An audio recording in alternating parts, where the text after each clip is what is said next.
The man stood alone by the gleaming motorcycles, his weathered hands gently brushing the chrome as salesmen buzzed past him like he didn't exist. 1 hour. That's how long he waited. Patiently, quietly, and unnoticed.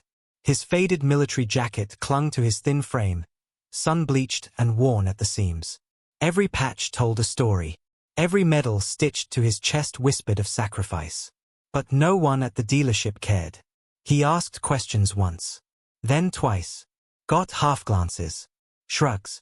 Not even a sip of water offered. The younger men rolled their eyes. Another old-timer wasting their time. What they didn't know was who he really was. They didn't know about the nights he spent crawling through enemy lines so others could live. They didn't know his name once echoed in war rooms and among warriors. They didn't know he saved lives and lost brothers. Until the owner walked in and heard his name. What happened next didn't just change how that dealership saw him. It revealed a forgotten chapter of American courage and left the entire showroom silent, except for the sound of boots standing at attention. This is one of those veteran stories that deserves to be told, not just remembered. It was a quiet Thursday afternoon when he walked in. A slim figure, shoulders slightly hunched, gray hair slicked back under a sun-faded cap that bore the worn emblem of the United States Army. No fanfare. No noise. Just the steady sound of boots crossing the dealership floor. He didn't look like someone there to buy a new motorcycle. His jacket was older than some of the bikes. His jeans were dusted with road grit.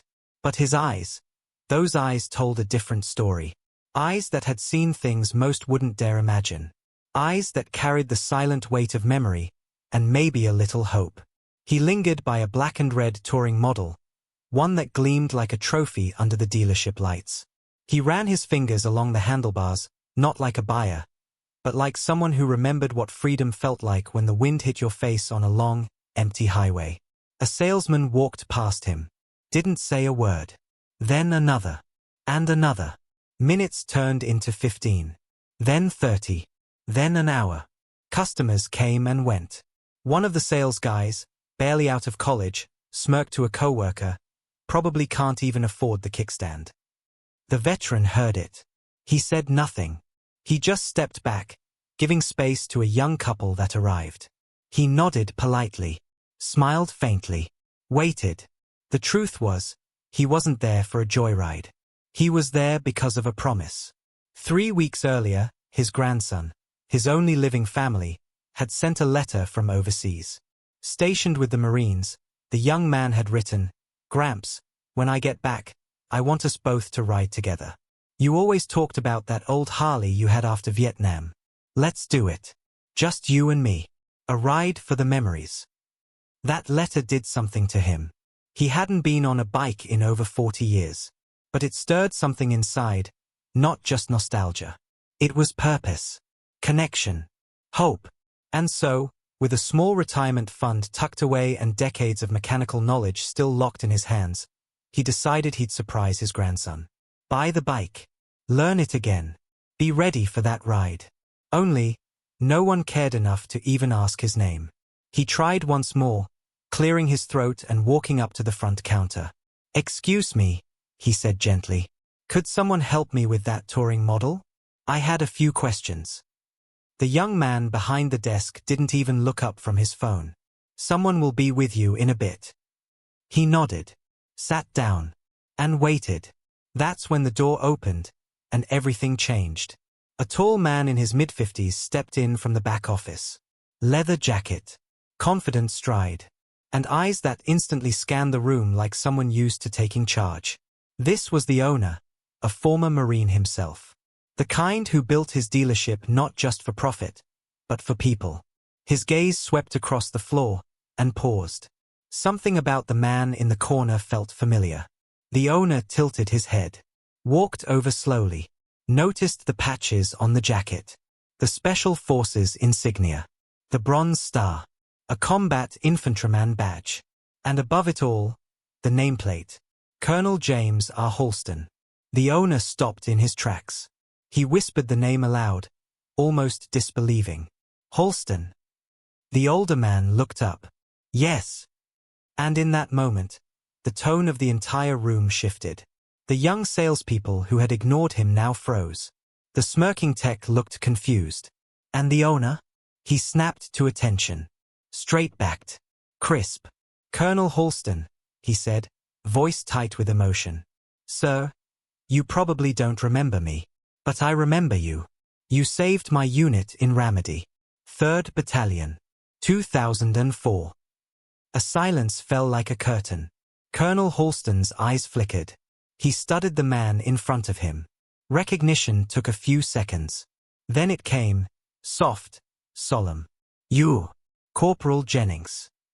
The two men stood there for a breath. Two different generations of warriors.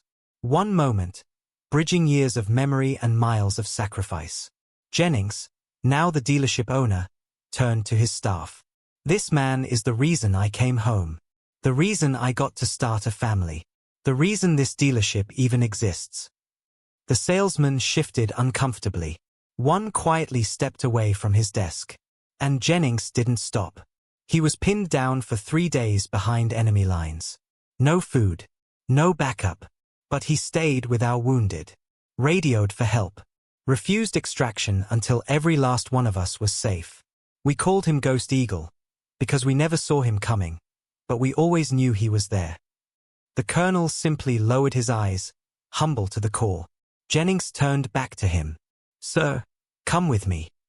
He led Halston to the best bike in the shop, a custom-built cruiser with military detailing. Matte olive finish. Chrome trim. Embossed eagle on the tank. It was more than a bike. It was a tribute. This one's yours, Colonel. No charge. It's been waiting for the right rider.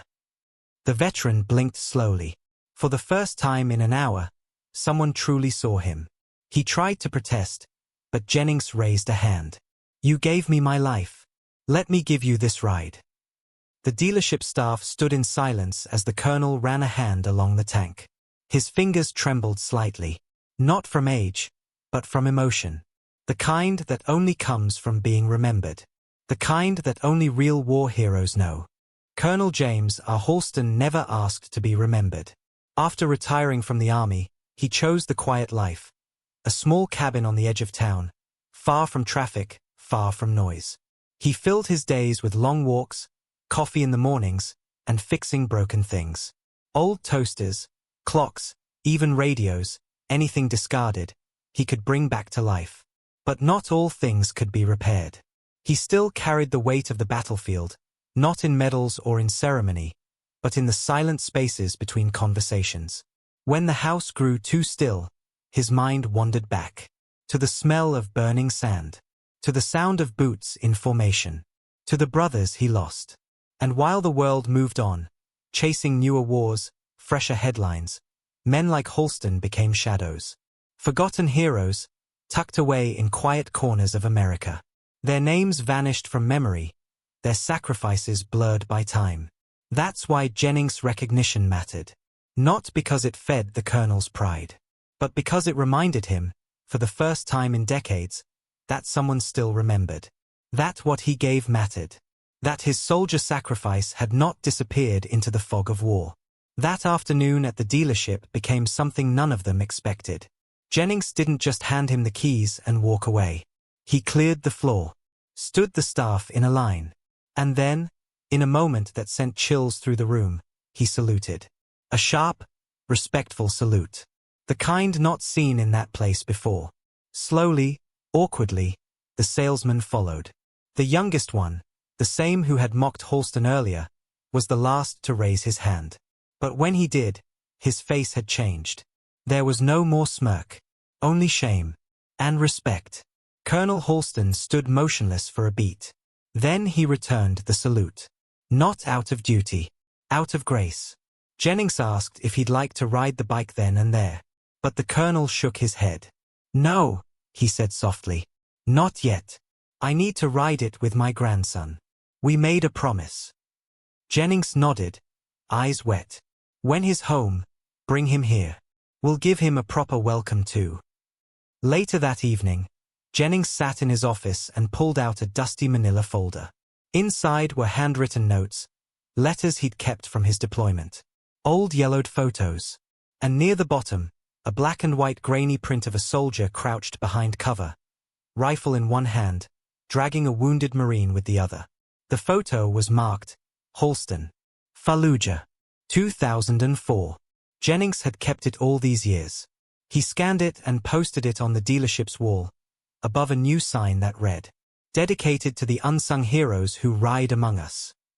News of the moment traveled fast, social media posts, photos, and a shaky video taken by a bystander went viral. People all over the country started sharing their own veteran stories.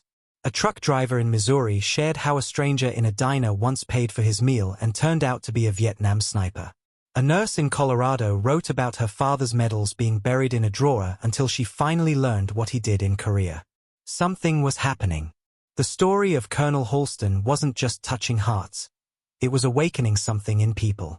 Emotional storytelling became a spark. A movement. A reminder that beneath every ordinary-looking man at a diner or woman in line at the grocery store, there could be a chapter of history no one ever knew. Back at home, Holston sat on his porch with his old military journal. Pages worn, edges frayed. He hadn't opened it in over a decade. That night, he did. He flipped to a page written after the operation that saved Jennings' unit. It read, "I don't think I'll ever forget the look in their eyes when the chopper lifted off. Relief. Gratitude. Life. We lost 2 good men that night, but we saved 5. I suppose that's what this war demands. You give pieces of yourself away so others can go home whole."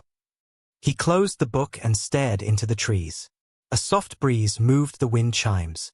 Somewhere nearby, a neighbor's dog barked once, then went quiet again. For the first time in years, the silence wasn't heavy. It was peaceful. Because he knew, even if the war had taken parts of him, the world had just returned something. Not medals, not applause, but remembrance. And that mattered more than anything. The next morning, Colonel Holston returned to the dealership, this time with an old leather helmet under his arm and a small box in his hand. Jennings greeted him like a brother. "I have something for you," Holston said, holding out the box. Inside was a bullet, flattened and darkened with age. Its edges scarred, its center dented. "This stopped in my vest in '04. During your rescue. Thought you might like to have it." Jennings swallowed hard. "I don't deserve this." "Yes, you do," Holston said. "Because you remembered." They shook hands, then embraced. Over the next few weeks, the dealership began a new tradition. Every first Sunday of the month, veterans would gather there. Coffee, conversation, old stories shared, and a ride down the coast to honor the fallen.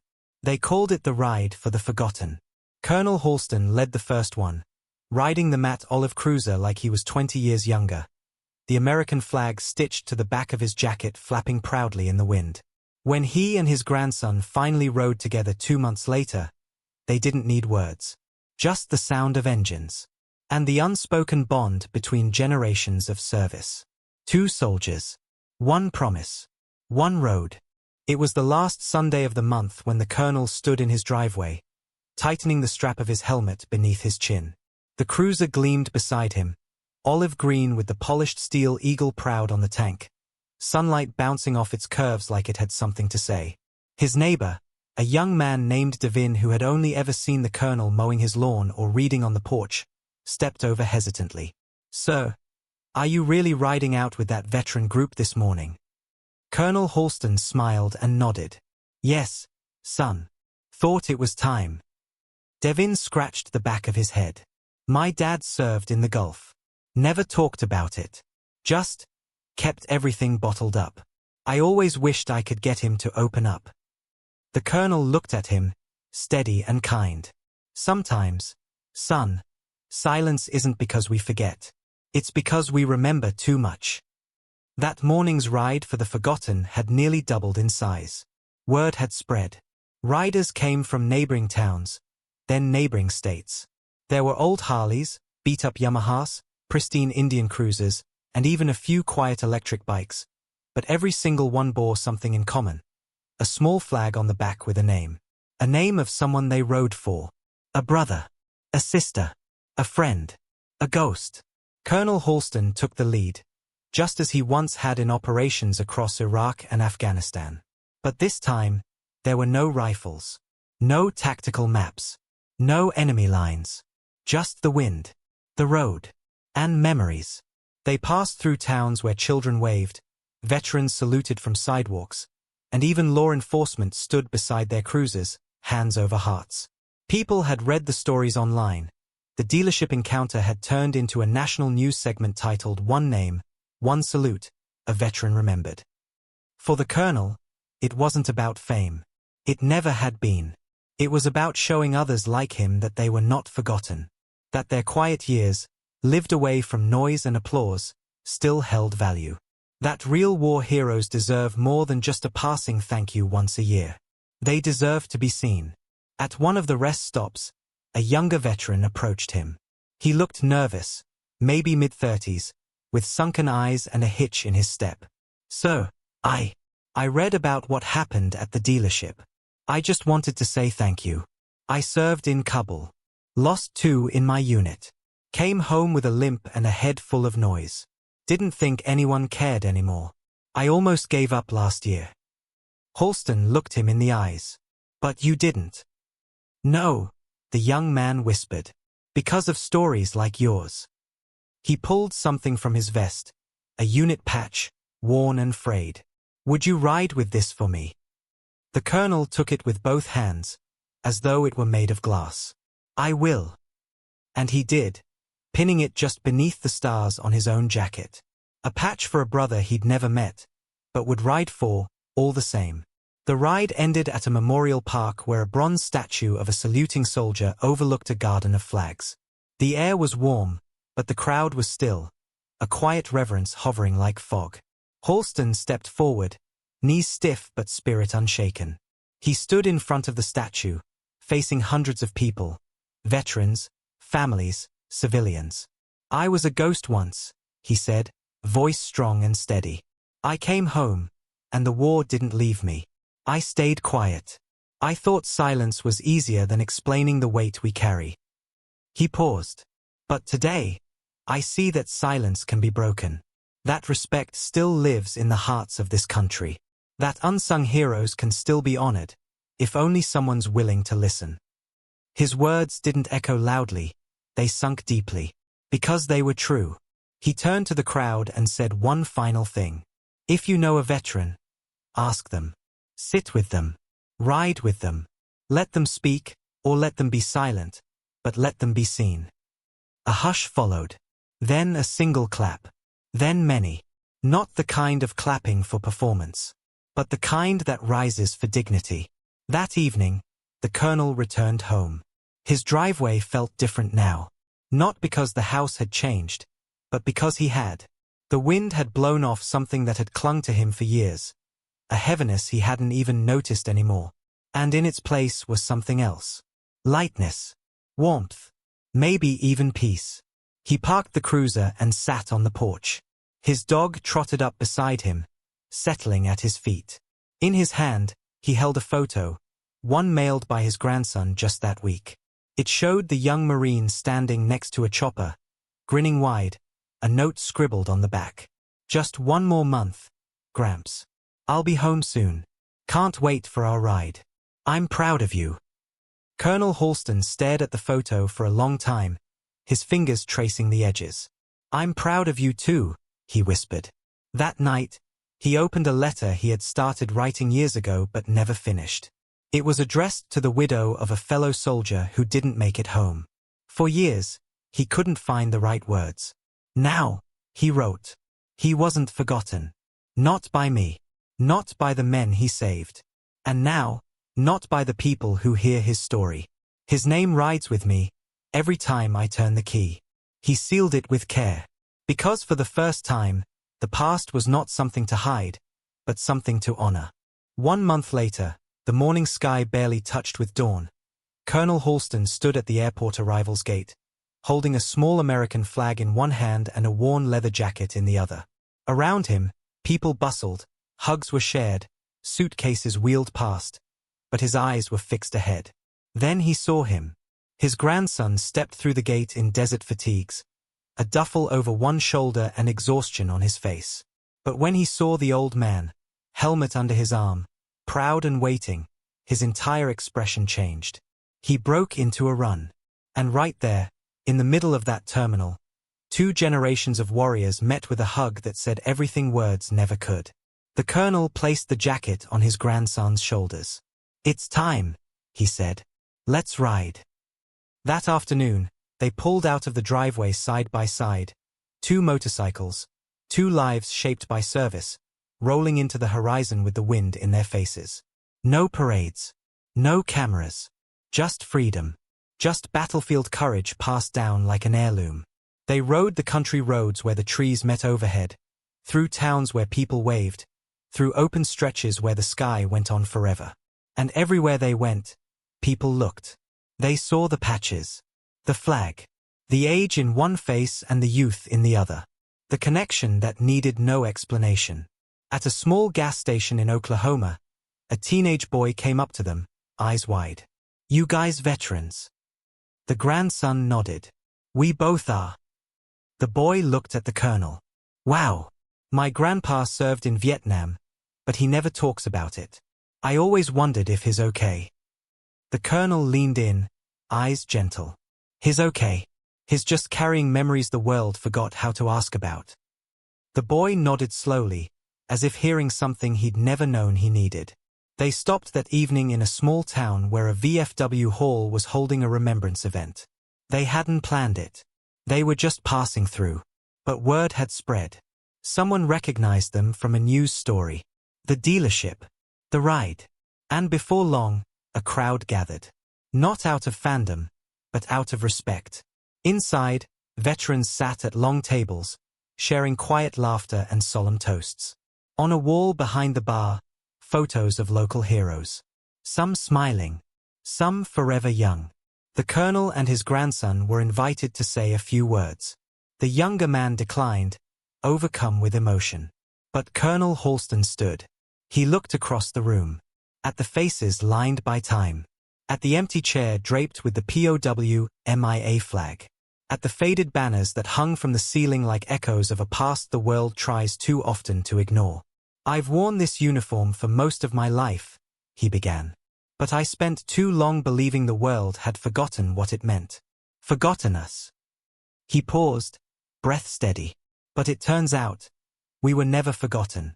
Just unseen. Just unheard. Until someone listened. Until someone said our names again." His voice cracked just once. "And when that happens, when the silence breaks, we don't just remember who we were. We remember who we still are." He raised a glass of water, not whiskey, not beer. Just simple, clear water. To the unsung heroes. To the broken who kept others whole. To every veteran who's still waiting for someone to see them. Glasses rose across the room. Tears followed silently. And somewhere, deep in the quiet, a man who hadn't spoken in years whispered, "Amen." The next morning, they continued the ride. It lasted 2 weeks, across states, through sun and rain. Every town they stopped in, more riders joined. Veterans from World War II to modern day. Nurses, medics, radio operators, engineers. Quiet men with quiet stories. They weren't looking for fame. They were looking for remembrance. At the end of the ride, they returned to the dealership where it all began. The building now bore a new name above the front door. Halston and Jennings Veterans Motors, in honor of those who served. And beneath it, a bronze plaque that read, "This is where one man waited an hour to be seen, and helped a nation remember the cost of forgetting." That final day, a young woman approached the colonel. She had never served, but her father had. He died overseas when she was just a baby. She handed Halston a small pin, her father's unit insignia. "I never knew him," she said, holding back tears. "But I feel like, maybe riding with you makes me feel closer." The colonel placed the pin on his jacket, just above his heart. "You knew him," he said softly. "You carry him every day. And now, so do I." That evening, as the sun dropped behind the hills, Colonel Halston sat alone on his porch again. The bike rested in the driveway. The jacket hung nearby, and the air was still. But this stillness was different. Not heavy, not lonely. This time, it was peace earned and shared. A soft breeze moved the flag at the corner of the yard. And the colonel, soldier, rider, grandfather, smiled. Because now, when people saw him, they didn't see a ghost. They saw a man who served. They saw a name that mattered. They saw a military tribute on two wheels, rolling across America, reminding everyone that inspirational military stories don't end on the battlefield. They just wait for someone to hear them. Final call to action. If this story moved you, share it, and let a veteran in your life know they're not forgotten. United States.